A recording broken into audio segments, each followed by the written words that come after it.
नमस्कार दोस्तों,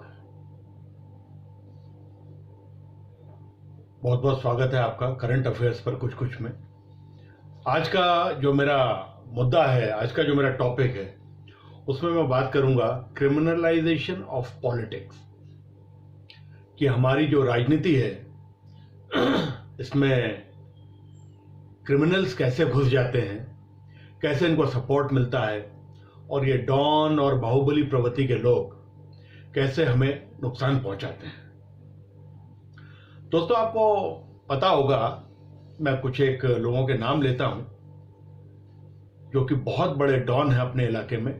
कुछ लोग इन्हें रॉबिन हुड भी कह देते हैं, बट आई डोंट नो कैसे क्रिमिनल जिसके ऊपर 100, 125, 150 केस होते हैं, प्रूव होते हैं नहीं होते हैं वो एक अलग मैटर है, क्योंकि बेचारे गवाही नहीं होते हैं। ये लोग इतने पावरफुल होते हैं, पैसा, मसल, राजनीतिक पार्टियां इनको इतना सपोर्ट करती हैं कि इनके अगेंस्ट एक्शन बड़ा मुश्किल हो जाता है।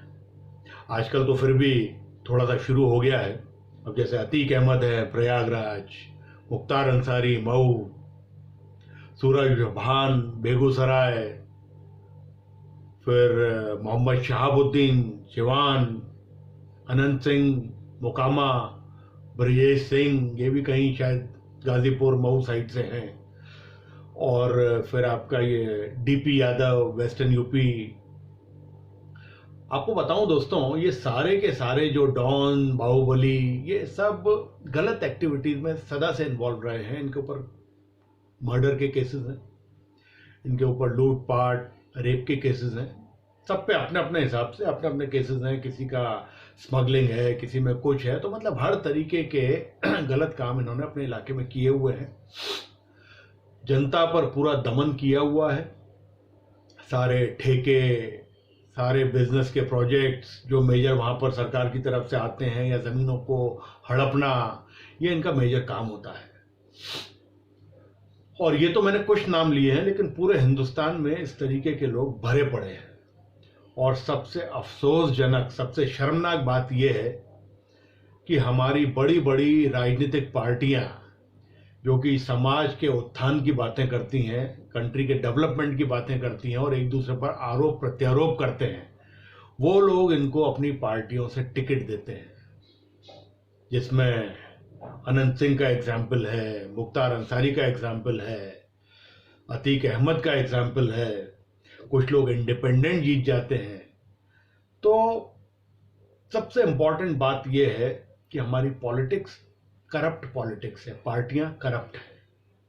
Number 2, 100% failure of our judiciary and our system, our administration. 100% failure. ये जो मैंने आपको नाम लिए हैं, ये 2-2, 4-4, 6-6 बार से एमएलए, एमपी, ये सब कुछ बने हुए हैं। कुछ एक लोग तो इसमें कैबिनेट मिनिस्टर की रैंक तक पहुंचे हैं। मतलब एक criminal honorary MLA, honorary MP, honorary MLC, honorary cabinet minister, जिस भी डिपार्टमेंट के हों, पर ये हमारे देश में ही पॉसिबल है, हिंदुस्तान में, due to weakness of system. इन लोगों ने अपने दुश्मनों को ऐसी मौतें दी हैं जो बड़ी विध्वंसक, बड़ी खतरनाक, बड़ी डरावनी है। और जिनको इन्होंने मारा नहीं है, उनको ऑलमोस्ट उनकी जिंदगी जहन्नुम कर दी है। छोटे मोटे पुलिस वाले की तो भाई साहब हैसियत और औकात ही नहीं है कि इनके आसपास भी भटक जाए। और कभी अरेस्ट होकर ये किसी जेल में रहे भी हैं तो वहां पर इन्होंने अपनी अदालतें चलाई हैं, क्योंकि जेल इनका खुद के एरिया का, खुद के स्टेट का होता है, जहाँ पे राजनीतिक जो लोग हैं, जो इनको संरक्षण देने वाले लोग हैं, उनका पूरा क्या बोलते हैं सपोर्ट इनको होता है। तो जो आईएएस, आईपीएस टाइप के लोग हैं, वो भी इनका ज़्यादा कुछ एक्शन नहीं ले पाते हैं। कई जगह तो ऐसा सुनने में आया है कि एसपी लेवल के या उससे सीनियर और कुछ जूनियर लेवल के लोगों को तो इन्होंने पब्लिक में दुत्कार के, कई बार थप्पड़ मार के भगा दिया गया है ऑलमोस्ट, और कुछ नहीं हुआ इनके अगेंस्ट में। मुझे समझ में ये नहीं आता है कि सिर्फ एक पावर के लिए राजनीतिक पार्टियां ऐसे लोगों को कैसे बचा लेती हैं, कैसे सपोर्ट कर देती हैं। इनको शर्म नहीं आती है। हमें एक ऐसा अध्यादेश और या जुडिशरी को ऐसा रूल पास करना चाहिए कि जो लोग इतने खतरनाक हैं,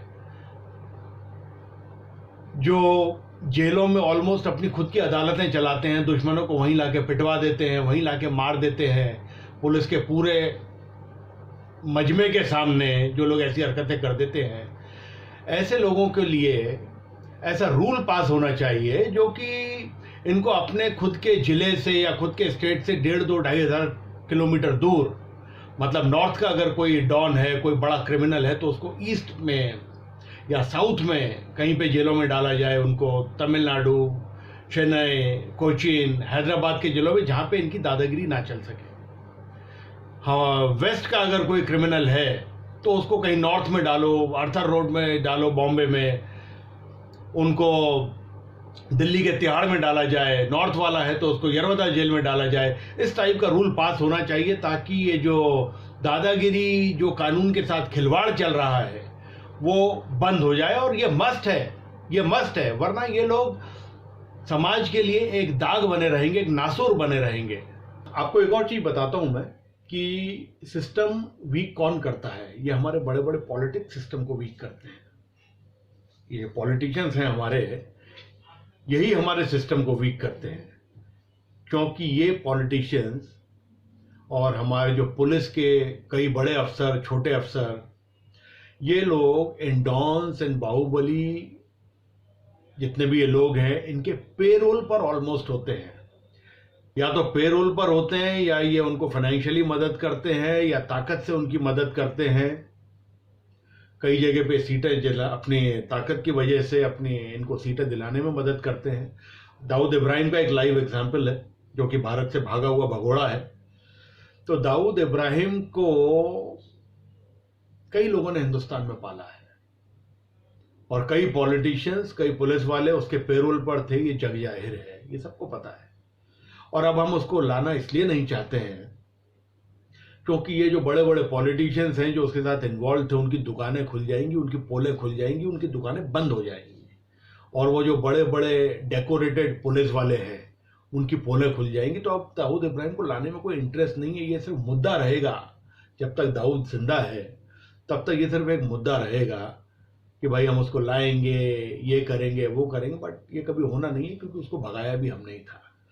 तो ये क्यों नहीं होता है? क्योंकि हमारा एडमिनिस्ट्रेशन, हमारा सिस्टम, हमारी ब्यूरोक्रेसी, हमारी पॉलिटिक्स इतनी गंदी है कि ये कभी चाहते ही नहीं है कि इस तरीके के लोग वापस आए।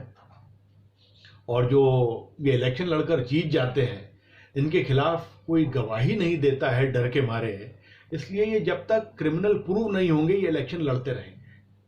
बड़ा अफसोसजनक बात है। अब एक दो जनों पर तो एक्शन हुआ है अभी, जैसे अतीक अहमद हैं, वो इलेक्शन नहीं लड़ पाए हैं। लेकिन ऐसा क्यों? 25-25, 30-30 साल तक जिसने अपनी शुरुआत मर्डर से करी है, वो आदमी आज तक इलेक्शन लड़ रहा है। क्या समाज सेवा करेगा यार? और जो लोग आगे डेवलप होना चाहते हैं, उनको ये लोग डेवलप नहीं होने देंगे। तो हमारी जुडिशरी को वापस मैं वही कहूँगा कि स्ट्रांग होना पड़ेगा। ऐसे लोगों के लिए फास्ट ट्रैक कोर्ट्स बनाने पड़ेंगे। जो इनके अगेंस्ट गवाही देना चाहते हैं, उनको पूरा प्रोटेक्शन देना चाहिए और इनके अगेंस्ट एक्शन होना चाहिए। और जनता जनार्दन को भी ये चाहिए कि वो ये समझें कि भैया ये लोग हमारे लिए ठीक नहीं है, इस तरीके के लोगों को हमें जिताना नहीं चाहिए। उसके अलावा जितने भी हमारे एमएलसी, एमएलएस, कॉरपोरेटर्स और ये मिनिस्टर जितने भी इलेक्ट होते हैं, जिनको भी हम अपॉइंट करते हैं, इनका एक ओपन सोशल प्लेटफॉर्म पे हर 6 महीने में इनका रिपोर्ट कार्ड डाला जाना चाहिए कि इन्होंने इस पीरियड में जनता की भलाई के लिए क्या क्या एक्शन किया, क्या क्या काम किया, और जनता उसको आगे पास करे या फेल करे कि हाँ भाई इसने ये किया भी है कि नहीं किया है। तो हमको ये सब जरा सोचना चाहिए और एक्शन लेना चाहिए। दूसरा मैं ये कहूँगा कि हमारे जितने भी आईएएस और आईपीएस हैं, आज की तारीख में जो आ रहे हैं, वो इतने स्ट्रांग हैं और इतना मोटिवेटेड होते हैं, लेकिन बिकॉज ऑफ दिस पॉलिटिशियंस और सिस्टम की वजह से 4-6 साल में इनका विचारों का मोटिवेशन खत्म हो जाता है। ये लोग देश के लिए, समाज के लिए काम करना चाहते हैं।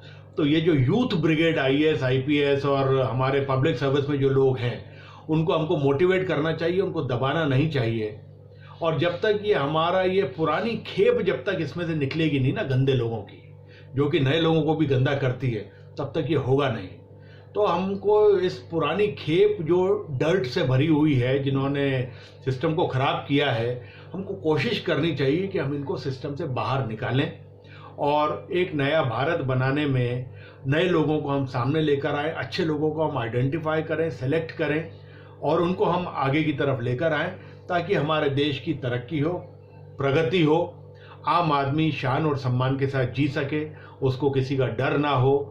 तो बस सर, मैं यही चाहूँगा कि मेरे इस मैसेज को आगे तक पहुँचाएं, ताकि जितना ये आगे सिस्टम और एडमिनिस्ट्रेशन में, मैं ये नहीं कहता सारे ही लोग करप्ट हैं, जो भी 10-20 लोग अच्छे हैं उनको हम चुनें, और जो अगर अच्छे लोग एकदम टॉप पोजीशन पर पहुंच गए हैं तो डेफिनेटली वो इसका संज्ञान लेंगे और इसके ऊपर कोई ना कोई एक्शन लेने की कोशिश करेंगे, ताकि आपका, हमारा, समाज का, देश का, सबका भला हो। बहुत बहुत धन्यवाद दोस्तों।